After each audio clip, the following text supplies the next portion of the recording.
What is going on, everybody? Bobby Fi and Eric Tabor. We're a happy Monday. Hope everybody's having a good one. We are going to go over today's 6-game baseball slate. I am actually going to one of these games tonight, so that'll be fun. I presume that would be the Dodgers. Yeah, it'll be the Dodgers. So that'll be a good one. And obviously, it's nice to stack the games you're in, and especially nice when your team is probably one of the co-chalk teams. I'm gonna have to figure out how to do that.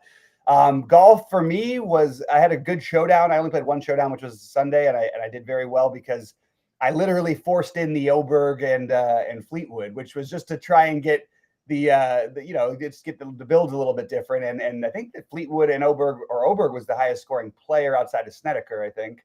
Oddly enough, that was my choice that could have made me a fortune, but I didn't get there. Anyway, the week long was bad for me, but Cheech, you had a good week. Talk a little bit about your weekend, and then we'll get into the slate. Yeah, I played two entries in the Snowman, which I never do, and they both cashed. They cashed. One for 2 and one for 2,500, which is basically made up for everything else. And then I had a good showdown slate on Sunday as well. I got third in the par 4. Yeah, I was really like a favorite to win. And then Cantlay went bogey to end the day, which was rough.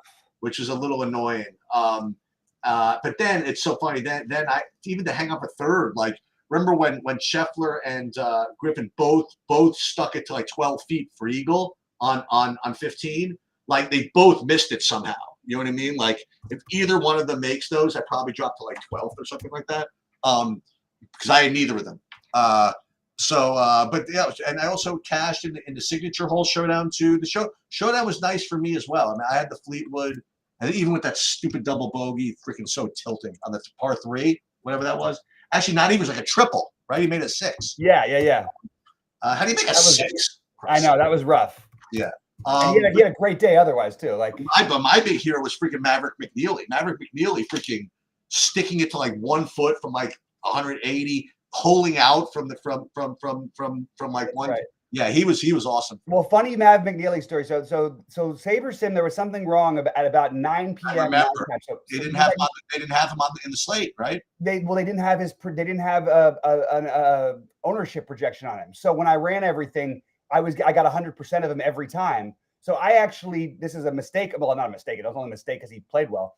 But so I knew there was something wrong. So I just I maxed his ownership out at 35%. So I ended up with 35% of him instead of 100%. If I ended up with 100%, I think it would have been an even better day, Well, as I heard the story, it wasn't a SaberSim ownership issue. Was that DraftKings didn't even put him on the board for like a long time. Oh, and maybe that had something to do with it. Well, I just noticed that the SaberSim, the flag, it was the only guy without a number next to it for the ownership. Yeah. So I figured that was why I was getting 100% of it because there was other guys. But that's why you were. But like DraftKings was literally dropping the ball like right up until I think just maybe like a half hour before lock before they even put him on the slate. Yeah. I mean, honestly, I hand built my 555 and I was really mad at myself because look, you never know. These are stupid things. But I literally had Snedeker, Fleetwood. I had Snedeker in my lineup because I needed the exact 6K guy. And then I switched off. I was like, okay, I don't want to do that. I'm going to rebuild my 7Ks and 6K guys. And it was really annoying to me that he ends up going out and shooting 7 under. And of course, was on all the winners and all that stuff. Meanwhile, how funny was it to see the freaking Dodgers get owned by freaking Ryan Yarbrough somehow last night? That was so funny. Like he's throwing it literally 70 miles an hour, like the whole game. That was the one game of the series I missed, and of course the one game they lose. Yeah, it was weird. I'm telling you, it was like literally like putting magic in the ball somehow. I don't even know what was going on. It was because they scored 700 runs the day before. I think they had to even it out. Just like you said. Anyway, Brandon says, "Oh, nice alert! NASCAR. One of our members took down 15,000 in NASCAR yesterday. That's lovely. I saw that. That's great. I somehow have not seen that yet. So I will go through all that stuff later. That's awesome." All right. And with all this said, we can jump into this slate. I'm not going to be able to optimally late swap because, as you know, when are you leaving for the game? It's probably going to be right after we finish our show later. Okay. I mean, I can handle it if you want to get out there earlier. Oh no, thanks. I think I'll be okay. I don't think it's quite that bad, but I'll double check. My dad's down here in the marina, so we're gonna probably try and figure out a way to go. Oh, it's later. It's like 8:10 your time, right? Okay. No, 7. It is 7:10. Yeah. Right. Okay. All right, so I'm gonna pull up my screen here, and we'll go game by game on this 6-gamer. Let's see what we've got here. Okay, Milwaukee, Cincinnati. I look, these. I just ran the raw numbers, the regular numbers. These are not my ownerships. This is just, I haven't tweaked anything. This is just what I got with running the basics. Using SaberSim and running the sims for my contest. So I did end up with 17% of the Brady Singer and 2% of the Savali, but I feel like this game is more meant for offense, and I'm guessing that the ownership is probably why I'm not getting to more of it. But I do think it's a really good game just on its. I don't think the ownership's that crazy to where you shouldn't be going there. So I'm interested a little bit in Singer and a little bit in both sides of this actually. I'd like to make a kind of an observation about content in general, and us as well. No, that's not that bad. I've alluded to it in the last maybe last couple of weeks to you. One thing that I don't watch as much external as I did before, just because we're busy with this. Yeah. But it used to be that people paid a lot more attention and emphasized a couple of things more than they're doing now. One is umpires, and two is actually park stuff. I don't know. Maybe it's just the fact that we don't do it as much that I'm thinking that. It's so weird because I feel like I do it like nonstop. I feel like it's what I talk about the most. And okay. I feel like by now the one mistake I maybe make is I assume people know, like, okay, well, Cincinnati is like basically next to Coors Field, and it's the and that's the reason I bring it up is because I seem to remember like a lot us and everybody talking about, okay, so there's Coors and then there's Cincinnati and Milwaukee, like both of these teams, those parks, but maybe again because like you just presume everybody knows, then we're not doing it as much, so then I think that no one's doing it. Maybe everybody is. I don't know. But I just figured I'd bring that up. Yeah. No, it's worth it. And I'll try and do a better job of mentioning specifically which parks. I mean, in general, it is, that Cincinnati, then Boston, then New York, actually, for the Yankees. But the problem is it does depend a lot of these on which time of year, because you have such drastic weather changes. So like as you get into the summer, Dodger Stadium goes from a bad park for hitting to like a day game in the summer. There's an excellent hitting park, So what are the numbers on the Oakland park nowadays? Massive, yeah. It's been especially a good home run park, but a good park overall. Is that second to Coors, you think? I don't think. Well, so even Coors doesn't have the most home runs because they expand the way they have expanded outfield, so they like mostly for doubles and everything. I don't know what the numbers are exactly right now this year, because again, they're going to be completely different. You have, Boston was playing games in the 40s like 2 weeks ago, or whatever it was. So I feel like it takes a little bit of adjusted ballpark factors, but it is something we should bring up more. And I don't know how to rank them in order in an accurate way, especially with such a small sample size for the Sacramento Stadium for the A's. But it is something we should mention, and I'll try to do a better job of that. And with respect to the umpires, I was under the impression, I was thinking that because of analytics and because of actually the threat of robot umpires and stuff, I would imagine that the umpires have improved to some degree. To the point where there's not like that Bill Miller thing, and like there's like just obvious hitters umpires and obvious pitchers umpires. I imagine that that's kind of, I don't want to say normalized. Hold on 1 second. Yeah. Hey, what am I calling you? You need me? Bark. Yeah, for StatCast. Thanks, Adam. So the thing is but what's actually happened is the umpires in general made a smaller strike zone this year. That's across the board. It's not really up for debate. So far, the strike zone has been smaller overall. They've also, statistically missed, like they say, they've missed more calls on average than they've ever missed before. But that's also because we're just paying more attention to it. It's really hard. I've found it with all the modern stuff that it's very. I hear the opposite things and I read the opposite things about the same umpire over and over again. So I've almost like just sort of tapped myself out of it a little bit because it's a little bit too tricky. And a lot of the reasons, we were coming up with all these things, we're trying to find edge in something that didn't have all these projections and simulations. I'm not sure how much of a difference that it makes. And I've had a really hard time. For me, the reason I stopped was because I had a hard time deciding, okay, well, this is a good umpire, this is a bad. It really has changed. And a lot of guys have overcorrected too from year to year. I also think it takes a couple months, which we're past now. so we're well enough into the season. But it's something that we could probably offer more of. Sorry, go ahead, Shoots. Oh no, that was it. So I was going to say back to this game. I am not getting any of these pitchers, my top ones, but again, it's a short slate, so you have to be very flexible. I do have Singer and Savali like kind of in the mix for like really tied for pitcher 4, 5, 6, 7, pretty much. And as far as the hitting goes, I would have thought that I would get more of this game, but especially the Cincinnati side, I'm really not. Like I have these rated 4, 5, 6. I mean, I have maybe Milwaukee in the mix, but not really Cincinnati for some reason. So I have less of this game from the hitting perspective than I thought I would. How about that? Yeah, I think for me, I prefer the Cincinnati side, but it does seem like it seems like a better spot than I'm surprised that I thought the total could have been even higher. It's a 9 total in real life, and they've got it higher on here in SaberSim. But yeah, I agree. I thought there would be more hitting there. There's a lot of decent hitting spots today, actually, if you look at it. All right, let me sort by value here. Again, these are not my things. It's just where I'm at right now. All right, so we've got the Angels and Boston. People will have fun all day making fun of the Boston. I don't know whether you want to call him an opener or short opener, whatever we call Richard Fitz these days. He can throw a lot of pitches, but they don't usually have him do it. And I think he's going to be the opener. I think that's his role tonight. Even though he's thrown over 100 pitches before. Either way, this is definitely a game where I would like to get some of the hitting. You have low ownership on the Angels, like a low total on the Angels, and that just kind of surprised me. I think this is a pretty decent spot. Again, Boston, another good hitters park. So I'm not interested in the pitching, especially, although I got a bunch of Tyler Anderson in my last build. I'm not really sure why.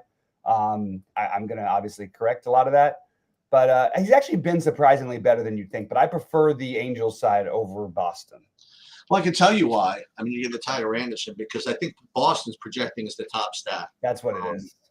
And so that's why SaberSim is going to give that to you. And we have this Tyler Anderson discussion every time he pitches, because teams always look good against him, and sometimes they do well, and sometimes they don't. I know that's a great take, Sheets, but hopefully you understand the subtlety of that. You know what I mean? Like he never really. It's always a situation where you feel like you want to stack against him, and yeah, sometimes it works out. But when you have a team that's going to be the chalk team, it can be very frustrating. So I'm not going so far as to say I like the Angels more, but I definitely think that if Boston shows up in like a ton of your lineups, that you could sort of fade that. So, and I don't know if that means I'm going to go the Tyler Anderson route, but I guess that's my whole breakdown. You know what I mean? I do have Boston rated number on DraftKings tied for number 1, and on FanDuel kind of like in the second group. But that's I think Boston looks good, but 6-game slate, don't get too chalky. Yeah, and I thought you were going to be talking about the Angels today. It seems like a good spot for your Angels here. You think? I think so. Against Dick Fitz, which again you're going to hear. What's that all about? His name is Richard Fitz. Oh, so, all right. It happens every time that he pitches in the industry, so it's like a bunch of kids. Right. All right. Flaherty and Cannon in Chicago today. I'm just going to double check where the wind's blowing for the White Sox. Looks like it's coming in somewhat across the field from right, and it's 80 degrees in Chicago. Yeah, I mean, again, I have a little bit of interest in Detroit, and I have interest in Flaherty. If you wanted to, I don't think Cannon is like a bad guy to take a shot on, but he's going to have probably. He's not actually having any ownership at all. Just as a spend down, he's a little bit of a different, he's a different ownership tier than the other guys are who are in that same price range. He's just single digits. So I like Flaherty, and I do like the Tigers tonight. Again, I like a lot of stacks, so I'm gonna have to make some decisions. But the Tigers are one of the ones that I have circled here. It depends on where the wind ends up blowing, actually, because it's a reasonable amount of wind, like 10 miles an hour. But if it's blowing directly in from right, it kind of hurts the lefties enough to where I probably am a little less interested. But as of right now, I would be very interested in Flaherty and the Tigers. Yeah, so I actually do have Detroit rated #1. Certainly on FanDuel, and kind of tied with Boston on DraftKings. Cannon, again, he's a guy that people like to stack against. Whether you say he could have a good game or not, like, people just like to do it. Yeah. The wind blowing in would hurt a little bit. But it's a short enough slate where I don't know. Like, they're still going to look pretty good. And then Flaherty, I mean, I have him tied, or well, at the very least, as the SP1, at the very worst SP1A. So I do like Flaherty. I do like Detroit, as will like everybody else. Mm-hmm. And I wonder if Saberson's going to jam the White Sox today. We'll see. Yeah, we'll see what happens with that. For my first run, I don't believe they did for me the first run. Let me just see. Oh no, they did. Oh yeah, not jammed, but a pretty decent amount of it. It is what it is. It's 6-game slate. I get it. All right, then we have the long break, perfect late swapping opportunity, which I'm going to have to miss out on. San Diego, San Francisco, and we have Webb and Kolek. And yeah, I mean, look, it's an interesting slate because there's so many good obvious places to go, but like a bunch of decent pitching. And I think Logan Webb is probably just on the outside looking in for me, just because I'd rather not pitch against San Diego, but I can't like totally write him off. San Diego hasn't been quite the same offensively, and Webb has been really, really good. The Giants also are on my list a little further down than some of these other teams because it's, again, in the 50s in San Francisco. Why I love the beautiful city. I still don't understand how people do it and say they live in California. So I guess San Francisco as a tier 2 and Webb as a tier 2 pitcher. That's all I've got from this game. Yeah, I have Webb as I think he's everybody's like third option today. You know what I mean? Like, I think he's very clearly whatever. I think he's above the others and he's below Flaherty and Ryan.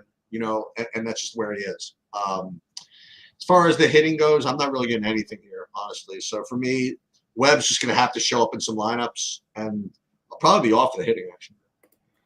Yeah, I think that makes sense. It's weird. This Kolek, I kind of like him in, like, he had this monster game against Colorado earlier this year, and he had like 40 fantasy points. I don't know. I don't know whether I can do it or not. But I like, he's too expensive, and but this Giants team is just, they are hit or miss, man. They have games where they just get dominated by the worst pitchers in baseball. I think it's probably a little too thin. Maybe some lottery shares of Kolek. All right, Joe Ryan and Severino in Sacramento, and it's 82 degrees with the wind blowing out. I think this game, it's hard because I love Joe Ryan and it's a great matchup for him because the A's do strike out. But it's really hard to argue against, and as Adam Perry pointed out in the chat, the best park factors in baseball this year, number one is the A's for hitting. So it depends on what we want to do with that. And there's not going to be much ownership on a game in a spot where, like, you have the most home runs hit, you have the best park factors, everything, and it's 82 degrees and the wind's blowing out. Like, I don't know. I guess I'd rather stack against Severino than I would against Joe Ryan. But maybe because of smaller slate, maybe you take this shot and just hope you get the bad Joe Ryan game. The problem with him, he doesn't really walk people. It's hard to get a full stack. So maybe you look at it for a secondary stack. But I feel like this whole game is hard to just ignore. And even against Joe Ryan, the A's have a 4.3 total or whatever. That's unusual for a Joe Ryan game. So I guess to sort of sum it up, both offenses are in play for me, and you can take advantage of both these teams. Severino's a cheap option. I think you can take a shot with. I think I'd rather just try to find a way to spend up on Ryan, and Flaherty as the main ones. But man, this game is definitely the game you kind of have to get right. Put it that way. Well, I think I'll put it a little differently. I think that if you want to play these 6-game slates in a way where you leverage against the top pitchers, I think it's probably, and this can be kind of obvious, it's probably better to take Oakland against Ryan than it is to take the White Sox against Flaherty, I guess. Yeah, I think that's a good way to put it. Okay. I mean, because of all the things that you said about the park factor and stuff, but in that vein, though, I'm kind of thinking that Oakland is going to be sort of overowned because of that. I'm guessing. Now, I don't mean over. I just mean like relative to her actual chances of smashing. I just think that that's gonna. I mean, the way. I mean, I can explain that to a 5-year-old really easily. Okay, like you got the two chalk pitchers. One of them facing the idiot White Sox. You know what I mean? And the other is facing the Athletics in like the best stadium. You know, and I think that people are going to play the Athletics here. So what that means is that it's possible that Ryan does not get as much ownership as he could have. He will. I mean, I still think he'll be second highest owned, but I think it's going to be. I don't think it's going to be close. You know what I mean? I think Flaherty is going to be much higher owned than Ryan is, just because of that dynamic. Yeah. I do like Minnesota. I do like Minnesota, and look, I mean, like Severino's on the list. You know what I mean? Like he's just not only because there's only a certain handful of pitchers, but boy, am I really thinking of that? Maybe I'm going too deep into this, but maybe the idea is really to take the White Sox because of everything that I just said. But I don't know. I do like Ryan, second best pitcher projected on the slate. Minnesota, I do like both sites hitting wise, and Athletics is seemingly almost like a too obvious leverage spot. So I don't know what I want to do there. I think maybe, but I don't know. I'm curious. I mean, the one difference between them, one thing is that they're not like super. They're you know what, they have really cheap bats at the bottom of their order, but they're like medium in the top at the top. But there's just nobody who costs a penny for the White Sox. That's the only thing that I would. That's true. That's true. They are super cheap.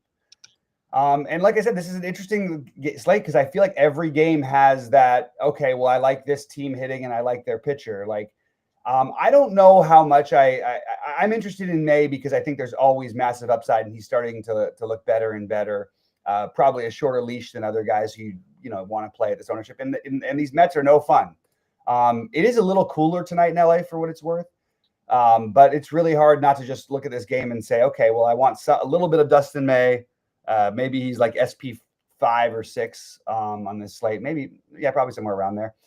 And the Dodgers, I'm kind of surprised that the ownership isn't a little bit higher, that we only have 3 guys in double digits right now. And actually, Goldie's got a little bit more than that. Sheets has got less. It's probably somewhere around that 3 or 4 in double digits. It's on a 6-gamer against Paul Blackburn. Sign me up. Like, if this ownership remains true, we can sort of throw out a lot of the things I said about these other teams, and they might be in better spots and all this, and nobody has higher upside. I just think I'll end up playing the Dodgers as my highest owned stack, not just because I'm going to the game tonight. It just seems like an obvious spot, and I have no idea why the numbers maybe don't love them as much. I guess maybe because they're just expensive. That's probably it. It's just hard to get them in. But if you play them with one of these other teams, you mentioned the White Sox I mentioned the White Sox as a cheap one. But you've got cheap, Boston pieces, you've got cheap, San Francisco pieces, and you could just play the Dodgers with cheap pieces. And I think that's probably a pretty reasonable way to go. And I have Dustin May, like I said, rated around 5th. That sounds about right with respect to May. I have the Dodgers, 3rd on FanDuel. That's good, right? Like 4th or 5th on DraftKings, and like you said, I mean they're going to be. I mean, they're always kind of low owned when you think about it, because they always have they always have guys at 6K and 5,800. You know what I mean? You want to play Ohtani. You know what I mean? Like, and every time you play Ohtani, it costs you 7,000 or whatever it costs. So it's hard. Mm-hmm. Is Mookie in? Do you think it says day to day here? They're projecting him in the second, batting second, but it still says day to day. But that's not even expensive, 5,300. So let me see. I'm building right now, and I'm curious what I get here, both from the pre-simming and simming here. I imagine that like in general, I'll probably get Detroit as my top.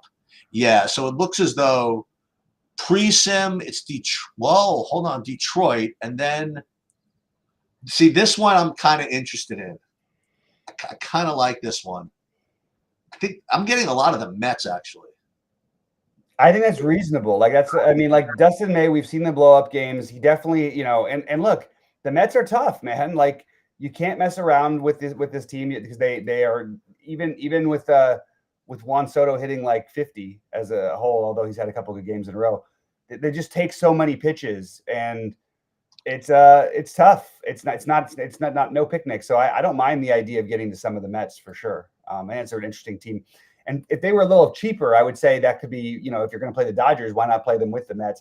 They do have guys like Jared Young, who should be in there tonight, who's 2,500. Tyrone Taylor's should be in there at 2,700, and maybe some pinch hit risk for Jared Young if he's in there, but like not for Tyrone Taylor because he's a righty on righty if he's in there. So you could have some cheap pieces. Maybe that's what I end up even doing. And if it was a late swap in slate, it is late swap in slate. If it was a slate I could late swap, I might just be content to stack the Minnesota, Dodgers, and Mets, and then sort of wait till 5:30 and shift around. But I have the Dodgers rated number one of all my stacks. I have Cincinnati. Sorry, I have factoring everything, including ownership. I have Cincinnati number two, and I have the Angels number three. Again, this is factoring in ownership, and Minnesota number four because they're going to be a little more popular. What about your pitching? And my pitching is pretty clearly Flaherty and Ryan as one and two, and then it's a sort of a upside guys: Singer, Webb, Severino, May. Enough guys with enough high risks where I kind of want to find something else to do at pitching. Well, to really put a lid on it, then I will tell you that my highest owned pitcher with my first run is Tyler Anderson. So there you go. He was mine, and I don't know if I'm going to let that stick. But the problem is it's just the upside factor. But I guess on a 6-gamer, you just sort of you really just need the other guys not to hit their upside more than you need your own guy to hit his upside. Let me just see. He's got a 4.7. I mean, he's right in that same range, strikeout rises as everybody else. Severino getting twice the ownership in a worse park. Yeah, I have to update my thoughts. Nobody said it'd be easy, right? Yeah. No, I mean it's going to be a little tricky. There's some good tournaments out there today. So they have the knuckleball today, the $5. The $5 one. They've got the what is the other one that let me just see what my contests are real quick. Oh, there's a 333 for that's the 100K. Then obviously the normal stuff, but then FanDuel, FanDuel's just got its regular ones out there. The other thing I was going to mention was Yamamoto got kind of beaten up a little bit yesterday, and I think they had to use like a couple of guys from the bullpen. I think maybe that helps Dustin May's leash a little bit. I don't know. We'll see. I think they don't care about anything like that as a Dodger fan. Like they just care about about the pitchers. Like, I mean, Dustin May is supposed to be on this team for years to come, or at least be a major part of a trade thing. So like, I think he has stuff that it's like as elite as anybody's in baseball if he can just figure it all out. So I don't think they're ever going to mess around with him for a non-playoff game. And even then, I don't think they would. Yeah. They're just really cautious. So, all right. Well, so we'll figure it out. We'll be live at 5:30. I think I'll be there. If not, cheats for any reason, I'll let you know. But I think one thing before we leave, because I'm finishing this. Let me see what I'm getting on FanDuel just from hell of it. Let me just double check the same games. Yeah, it looks to be the same games, and I just want to see any difference. So on FanDuel, I'd be getting once again the Mets and the Dodgers. So on FanDuel, it's going to be it looks like it's going to be a game stack of some kind. Now I'll ask you again, just in case you're not here later. Is this a day again where you're going to not play any 5-mans because it's 6 games, or is that too many? I think 6 is enough to where, like, on some slates, I wouldn't. But there's like a lot of good offensive spots tonight, so I don't think I'm going to mess with it. Okay. But I did want to throw out that on FanDuel, I think. So these numbers feel fishy, and let's see what it looks like later today. But just take a look at the quality start percentage before you do anything on FanDuel, because Logan Webb with a 46% quality start percentage, if you believe these numbers, and they're usually pretty good, if that's where it is by the end of the day, that's a huge difference from everybody else. I think that it would be worth Webb a little bit. Webb might be a little bit more valuable on FanDuel, even though he's more expensive than he would be on DraftKings.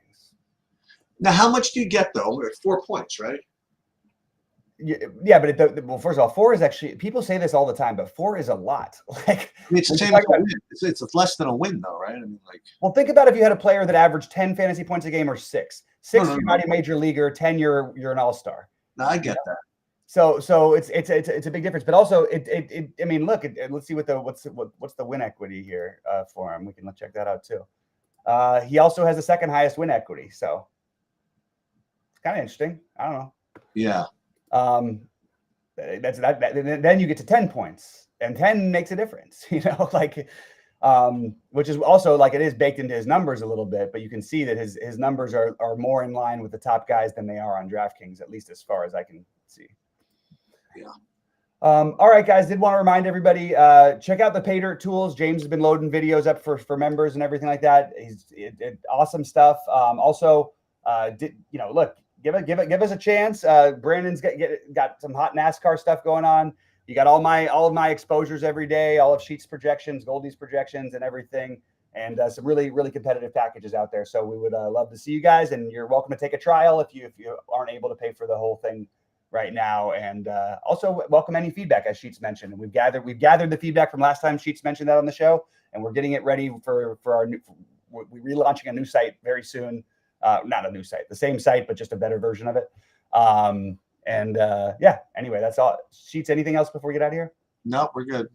All right, good luck today, everybody, and we'll see you. I'll see you hopefully at 5:30 Eastern with Sheets. If not, I hope you guys crush it. Good luck.